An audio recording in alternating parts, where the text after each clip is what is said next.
Greetings again, Scott here, known as Cantaloupe to some online, and I am back with another video this morning about a subject that's of pretty big importance to a lot of people. It has been for almost 70 years now, I would imagine, in the mainstream, and that's a topic that we all have an opinion about. It's kind of a hot button, actually, and that is contraception. And I'm going to weigh in on this. I have a lot of videos with opinions and facts about various things, and this one's going to contain both, as usual, facts and opinions. And my take is that contraception is a mixed blessing. Start off with that. This is going to be real short and real simple. Little bit of background. We all know the recent history of contraception, where to get it, what it's for, birth control, all the various types of birth control. There's the pill, IUDs, condoms. There's a whole big bunch of stuff, and it may even include the Plan B stuff and early term, midterm abortions. I mean, where do you draw the line? So it's kind of a messy subject. It is a little bit messy. I think we can all agree, whatever your beliefs, whatever your experiences are, we can all agree that health and happiness are the main priorities, regardless of what you do, what you choose to do, and how you behave. Health and happiness of the group, that is, society, our communities, and our families, and individuals themselves. And I use the F word, family. Maybe you're not a family person. That's allowed. You don't have to be. And that's kind of a segue to the basis for the argument, really, whether or not you want to have a family. And some people do, some people don't. And those are both legitimate perspectives, legitimate lifestyles. There's something called casual sex, right? Which is the opposite of having a family. You're planning on not having a family by being casual. You're planning on using contraception, preventing a pregnancy.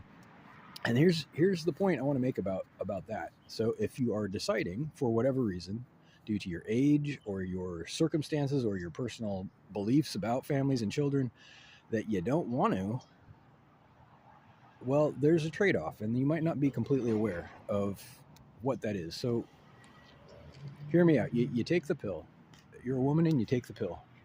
You have empowered yourself. You've taken control of the situation, but you've removed risk. And you will know from my other videos, good morning, that I have a lot of information about risk and reward. I've got experience with cost-benefit analysis, cash flow analysis, data analysis, and there's a very measurable trade-off with risk and reward.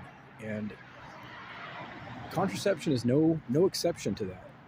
So understand that when you remove the risk, when you take a pill or whatever it is, you're reducing, I should say, the bottom line multiplier for the reward that could possibly come out of it.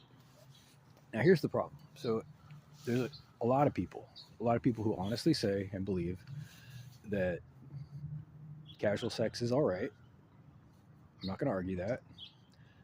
It may be for you. It doesn't have to be for me or anyone necessarily.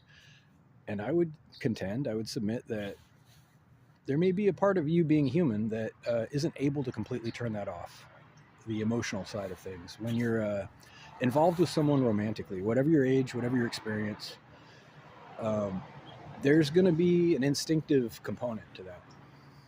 And when there's no risk, as in when you're taking contraception or using contraception, the emotional reward, that is to say the emotional pregnancy, if you will, I'm going to say that one more time, the pregnancy that may have happened in your heart is also prevented because of the removal of risk.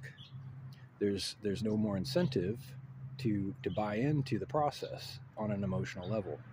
And it's a very real psychological phenomenon where if there's 100% safety, or if you believe there's safety, you're no longer invested in it. There's no incentive to get invested, to commit to it on a deeper level. And maybe that's okay. Maybe you're in it to be serially monogamous, as they say. But that's what ends up happening. more often than not with contraception. You'll find that the vast majority of people who use contraception for any reason exhibit the pattern of serial monogamy or polyamory, whatever. You know, I'm assuming you're monogamous. You don't have to be, but you'll find yourself breaking up with people easier when you use contraception. You break up because there's a shallower commitment, a shallower investment, and emotional bond between you. Now, well, let's get practical. So you can't just always get pregnant, right? So what's the practical solution if not contraception? If there's this huge nasty trade-off by using it, what's the solution? Well, you've heard these things before. You've heard about abstinence. You've heard about other ways to gratify yourself with your partner that won't risk pregnancy. I gotta say, I'm in that camp. I'm a firm believer that if you don't love the person and you have no expectation of reproducing with them, you shouldn't be having sex in the first place. It's just, if you do, you're being reckless. Sex is dangerous. It's a very real hazard. I mean, not just pregnancy. There's STDs. There's broken hearts, even when you don't mean to. Your own heart. It's a very risky thing, and you shouldn't be taking it lightly. It should not be without risk, and it should not be casual, if you ask me, ever.